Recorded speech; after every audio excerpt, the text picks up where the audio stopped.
Iban en un Ford Galaxy negro descapotable. Y entonces le preguntan, ¿te das cuenta, Enrique, en lo que nos hemos metido? ¿Te das cuenta en lo que nos hemos metido? Enrique lo mira y se ríe un poco. No sé si nervioso o no. Quien se ríe era Enrique Kraus, recién designado ministro del Interior. Quien le hacía la pregunta era el hoy fallecido presidente Patricio Aylwin. Habían jurado recién, iban a Cerro Castillo, y se tenían que encontrar con varios, con los invitados, pero también con el general Pinochet, que seguía manteniendo mucho poder. Enrique Kraus, exdiputado, exministro del Interior de Patricio Aylwin, nos acompaña esta noche. Buenas noches.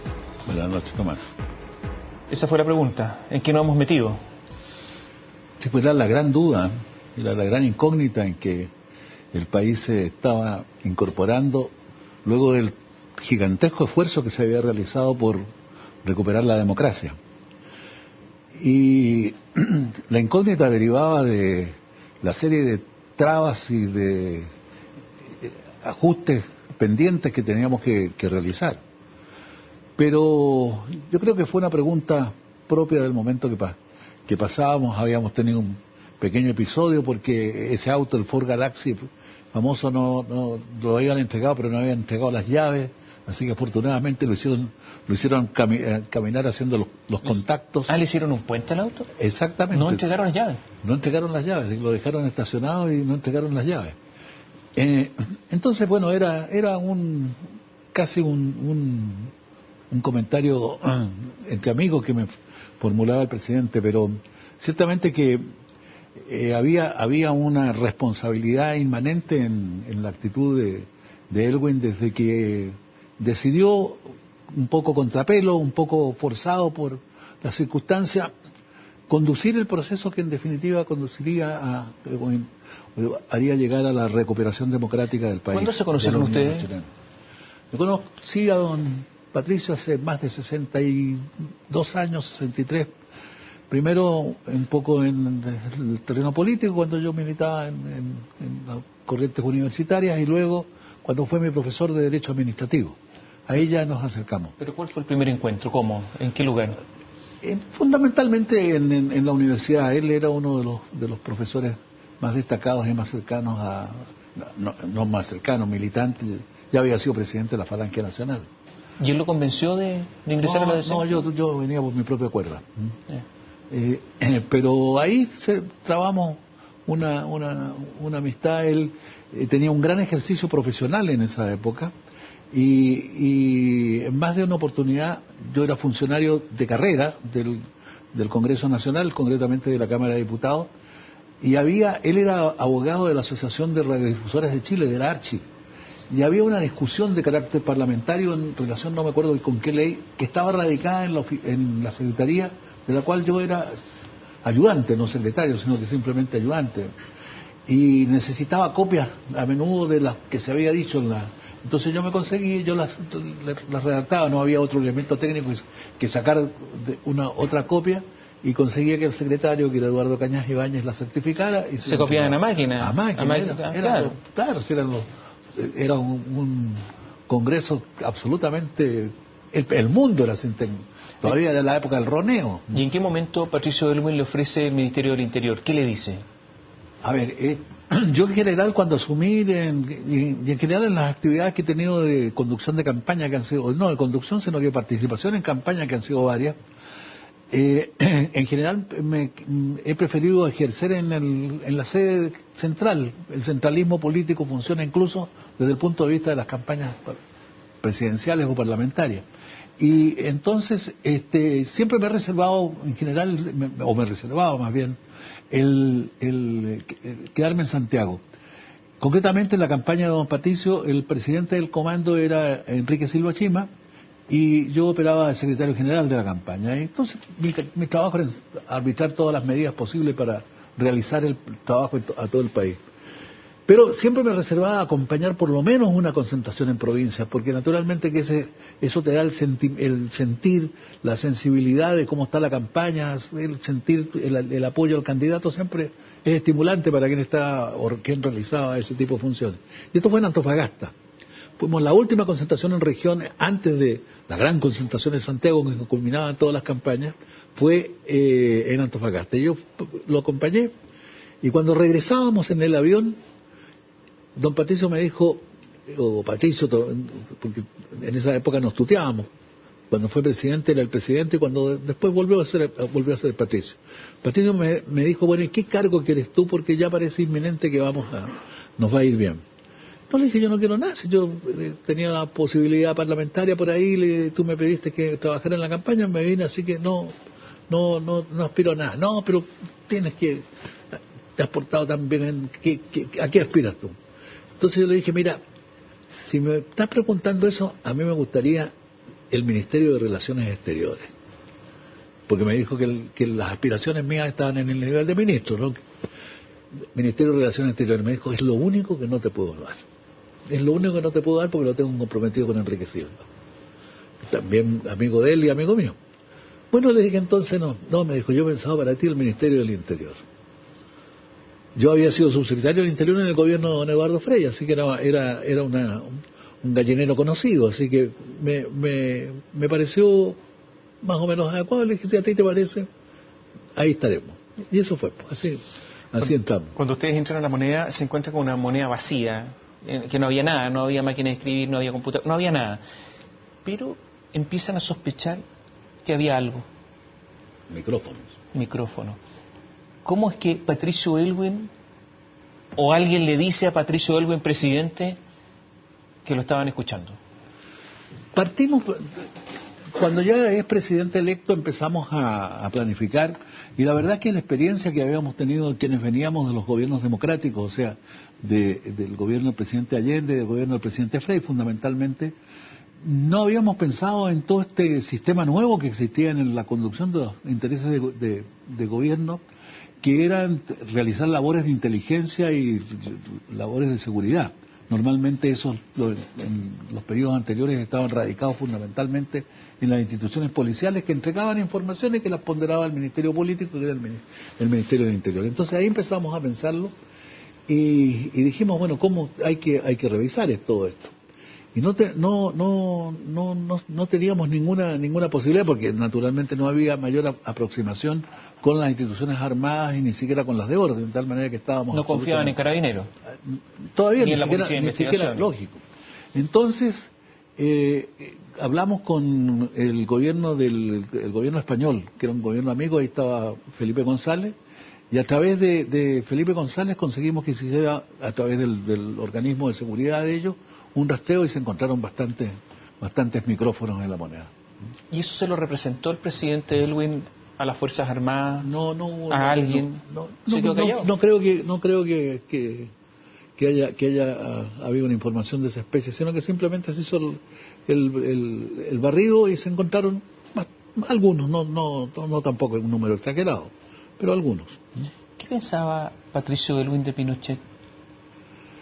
Bueno, él no tenía mayor confianza con Pinochet. Desde luego, cuando nosotros realizamos el primer encuentro físico, que se realizó en contra de lo que era la norma protocolaria de la tradición política chilena, cuando cuando se produce el cambio presidencial por pronunciamiento electoral, el presidente en funciones, el presidente en ejercicio, llama al presidente electo, naturalmente, que lo saluda, lo felicita y lo va a felicitar, y ahí lo invita a visitar la moneda.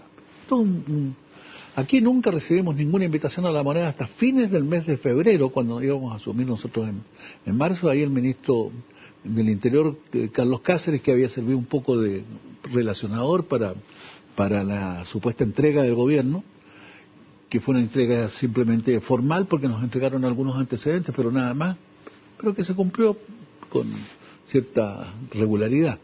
Me llamó para expresarme de que el general tenía interés en que el presidente electo lo fuera a saludar. Yo planteé el tema, nos pareció que aquí entrábamos después de todos los problemas que habíamos tenido y que presumíamos que íbamos a tener, no nos íbamos a poner a discutir situaciones protocolares, y decidimos y fuimos ahí. Y ahí hubo un momento de bastante tensión, porque tal como se supuso, y se conversó con el presidente Elwin, y el presidente Elwin iba preparado en ese sentido. Pinochet los saludaba frente a los 50, 60 o 100, no sé, camarógrafos y cámaras que había, los saludaba y no le soltaba la mano, le decía buenas tardes o cómo está señor Elwin, y el presidente le decía cómo está general, y no le soltaba la mano porque lo que pretendía era saludarle o sacarle un saludo cordial. Y don Patricio se mantuvo firme, con cara dura, y sin tener ningún gesto de particular simpatía. Le hicieron un coaching, ¿no? ¿A Patricio Elwin, una especie de coaching para esta reunión? Claro, ¿Es verdad eso? Sí, yo leí que había... ¿Sí? No se llegaba. ¿Sí? Claro, se le recomendó, eran mínimas advertencias a la actitud que tenía que tener, y se preparó, y eso fue idea de don Patricio, porque no fue idea de los asesores de imagen, sino que fue idea de don Patricio. El segundo episodio, después de intentar sacar una risa, era invitarlo a tomar té. Y efectivamente, y yo me sorprendí cuando había escuchado esta idea de que se le podía plantear, y efectivamente Pinochet le dice, ¿por qué no se tomaría una tacita de té? No, general, muchas gracias. Pero una tacita de té, insistió mucho. Y no hubo taza de té porque la imagen que se iba a proyectar era distinta a la realidad, por la fuerza del mecanismo institucional al cual habíamos recurrido. Quien había sido el dictador durante 17 años entregaba el mando a un presidente electo, pero con la singularidad que creo que no se ha repetido en la historia de la humanidad, de que el dictador se corría a la pieza del lado y se quedaba de comandante en jefe de las Fuerzas Armadas, específicamente del Ejército. Y en la intimidad, ¿qué pensaba Elwin de Pinochet? ¿Que era tonto, que era inteligente, que era cazurro, que era hábil, que era un matrero? ¿Qué era? Que era cazurro, que era suficientemente hábil para... ¿Que era traidor? ¿Perdón? ¿Que era traidor? Sí, por supuesto, bueno, su historia lo decía. ¿Pero que lo podía traicionar a él también? ¿Quién había hecho lo que le hizo Pinochet al presidente Allende? Podía hacer cualquier cosa, de tal manera que... O sea, nunca, esas promesas que le hacía Pinochet, nunca las creyó. Nunca las creyó, las tomó en términos jurídicos con un tremendo beneficio de inventario, y algunas se fueron cumpliendo, otras no. Hubo un momento gravísimo en el gobierno de Elwin, que fue el boinazo y el ejercicio de enlace. Pero en uno de esos episodios, Elwin, el presidente, estaba fuera del país, estaba en Europa. Usted estaba vicepresidente. Y usted lo tuvo que enfrentar todo eso. Me imagino que como comunicaciones telefónicas con el presidente en Europa. ¿Cómo lo enfrentó? ¿Qué pasó con los militares sublevados? ¿Hacemos un alto? ¿Hagamos un alto? ¿Cómo no? Volvemos en un instante. Enrique Kraus, ministro del Interior de Patricio Elwin, nos acompaña esta noche y le preguntábamos antes de ir a la pausa sobre dos episodios muy graves que ocurrieron en ese gobierno. Los militares, bajo el mando de Pinochet, el ejercicio, el que él llamó ejercicio de enlace, porque ese título se lo dio él cuando los militares salieron a las calles, y también el boinazo, donde había militares en tenida de combate a unos pocos metros de la Moneda, estando además el presidente fuera del país. ¿Cómo enfrentaron eso? Y todo esto además por unos cheques que había recibido el hijo del general Pinochet del ejército por cerca de $3 millones de la época. Eso que tú dices, Tomás, es importante remarcarlo, que los dos actos más complicados desde el punto de vista, los únicos que hubo en realidad, de demostración de fuerza, pues no llegó a más, pero demostración de fuerza, que no era procedente hacerlo por parte del ejército y específicamente del mando de Pinochet, provienen de problemas personales, familiares, de carácter económico. De corrupción. Exactamente, ese es el primer origen del tema. Todo lo demás él lo va agregando después por añadidura. Y específicamente en el caso que me tocó más directamente enfrentar, con una titularidad absolutamente precaria como es la del vicepresidente de la República en este país, porque el único mérito que uno puede ostentar es ser amigo del presidente. En rigor, el presidente Elwin se va del país, designa a su ministro del Interior, y al ministro del Interior lo ha designado porque tiene confianza política, personal, de todo orden en él, y hasta ahí llega. O sea, es porque somos buenos amigos en definitiva, porque respaldo político no tiene ninguno. Este país debiera tener un vicepresidente electo y hasta allí uno puede idear desde ya tareas adicionales, no solo representar al presidente en las numerosas tareas de representación exterior o de otro orden, también en la relación con el Congreso Nacional. Sería importantísimo que ya la Secretaría General de la Presidencia es importante, pero mucho más sería que lo fuera todavía un vicepresidente. Pero bueno, el hecho específico es que lo tengo que enfrentar políticamente nada más que con ese precario título. Lo que hicimos fue un ejercicio de enlace propio desde el punto de vista de agrupar a quienes teníamos responsabilidades en el gobierno. Yo tuve una colaboración muy absoluta de Enrique Correa. Benninger no estaba porque andaba acompañando al presidente en la gira en Europa. Y aparecieron los militares, para que los que no saben, camuflados con exactamente tenía de combate, ¿no es cierto? Exactamente, se aprovechó para él tenía una reunión que debe ser natural de generales pero que la aprovechó para había comandos en las calles, comandos armados. Él la sacó cerca de los, y además, pero Pinochet era hábil, dijimos que era la calificación que le daba el presidente Elwin, y yo creo que es efectivo porque él no llegaba al extremo de cometer un delito ajustable por las normas del Código de Justicia Militar. Don Renato Astroza no había pensado, que es el autor del Código de Justicia Militar, no había pensado que se pudiera realizar amedrentamientos de carácter político sacando militares en tenida de combate a la calle o trasladando, por ejemplo, en el caso del Boinazo, trasladó equipos desde la escuela de infantería hasta la escuela militar, recorriendo Santiago. Entonces, naturalmente que eran maniobras, no digo distractivas, eran maniobras que lo que buscaban era atemorizar y arrinconar al gobierno. ¿Qué instrucciones dio Elwin de Europa?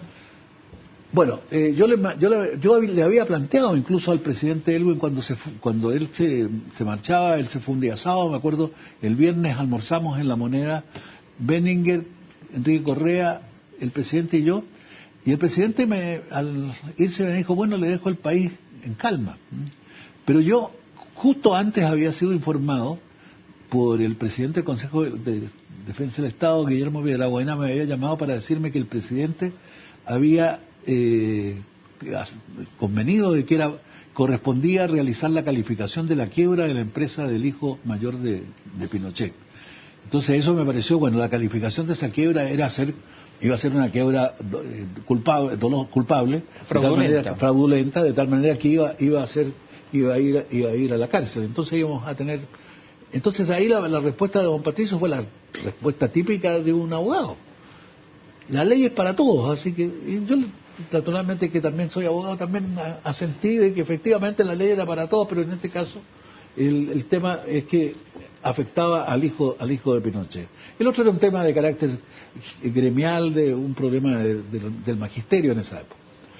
Así que el tema lo teníamos presente y efectivamente en la primera semana ausencias fueron apareciendo, pero no hubo mayores reacciones, por lo cual yo estaba tranquilo. El ministro de Defensa, mi compadre Patricio Rojas, no me acusaba ninguna inquietud, de tal manera que estábamos tranquilos. Pero el asunto trascendió y primero lo informó algunos de los diarios financieros y al día siguiente La Nación.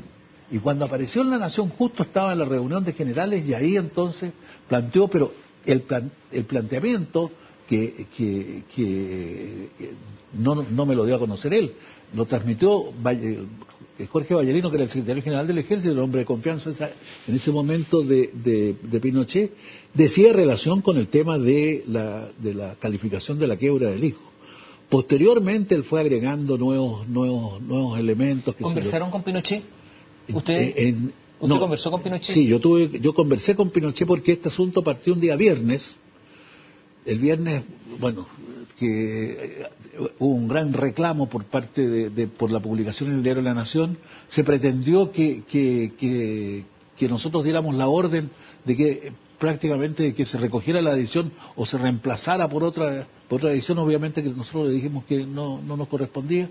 Algún oficial de ejército llamó al diario La Nación pero sin el respaldo del gobierno pretendiendo un cambio, y eso no hubo ninguna... ¿Qué instrucciones dio Elwin desde Europa? Más que instrucciones, bueno, mantener, yo le fui señalando que teníamos cuáles eran los hechos que se estaban produciendo.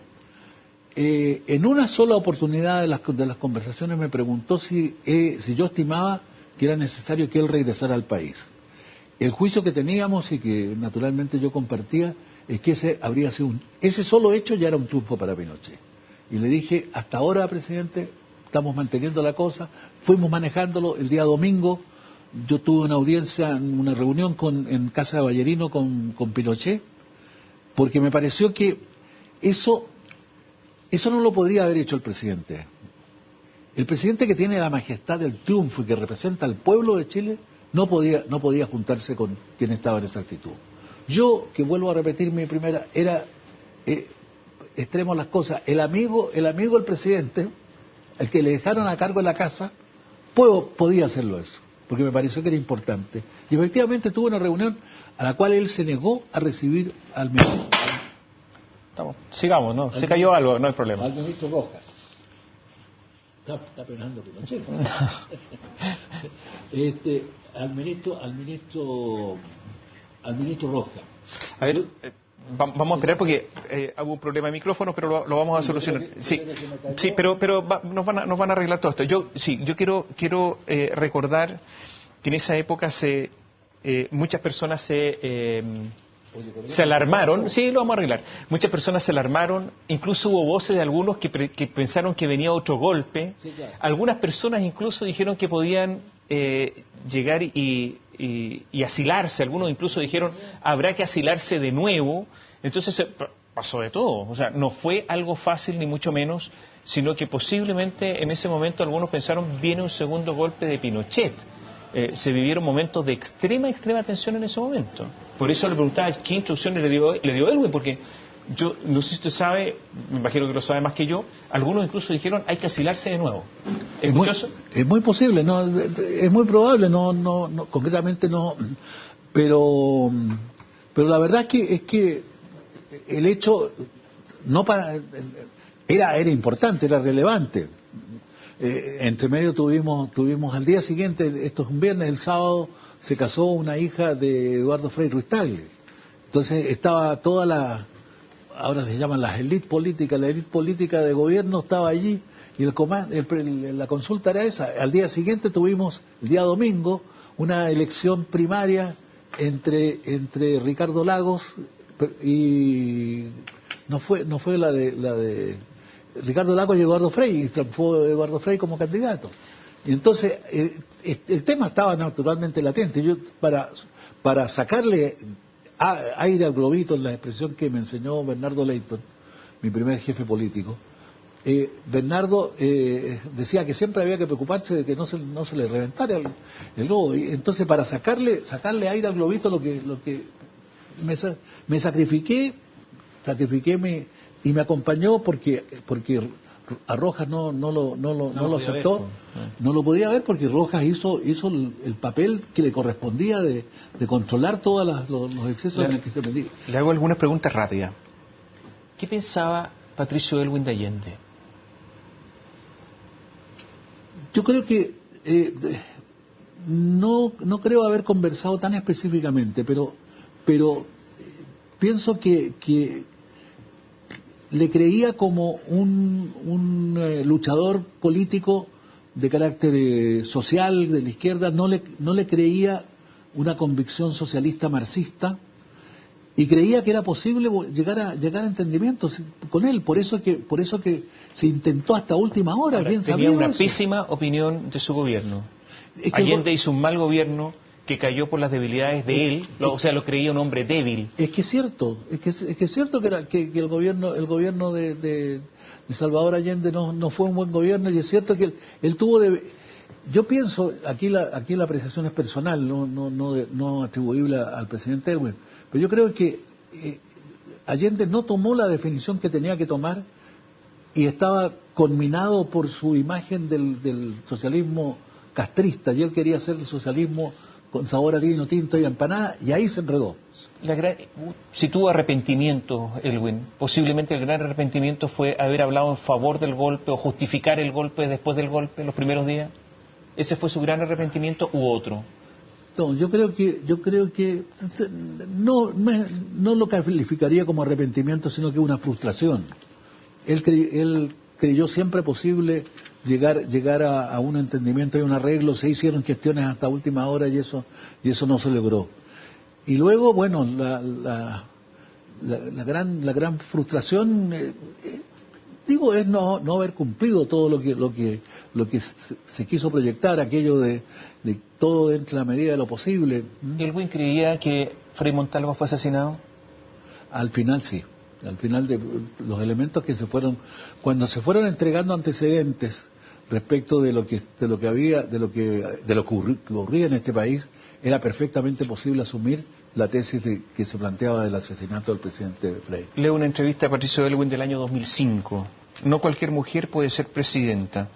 Y sostiene que Soledad Alvear tiene una estatura de estadista que Michelle Bachelet no tiene.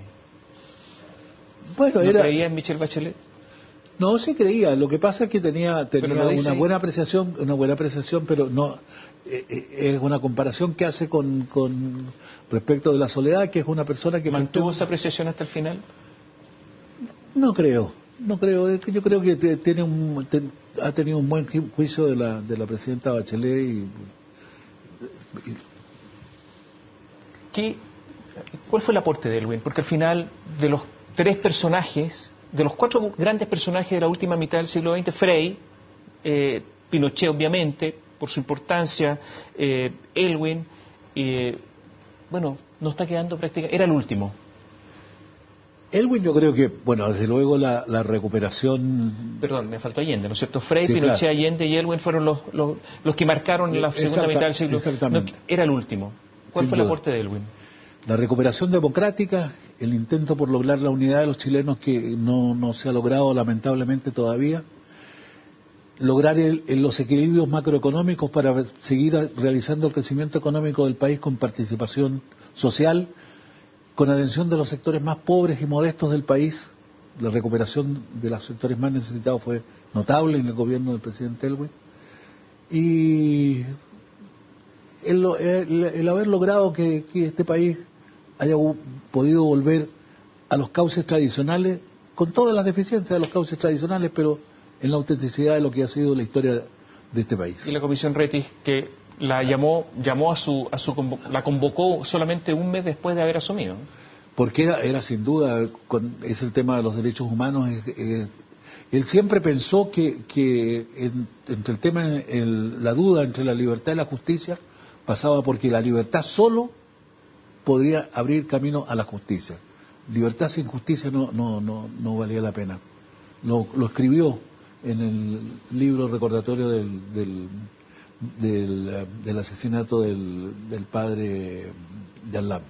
Bueno, se vienen las memorias seguramente de Patricio Elwin, porque él le gustaba escribir, había escrito sus memorias y seguramente van a aparecer ahora después de su muerte. Quedan algunos capítulos todavía sin publicar y además era un gran autor de epístolas, tiene muchas cartas que seguramente en el futuro van a ser conocidas. Que van a ilustrar aún más los últimos 50 años, 60 años de la historia política de Chile. Gracias por estar con nosotros, gracias por el testimonio. Gracias.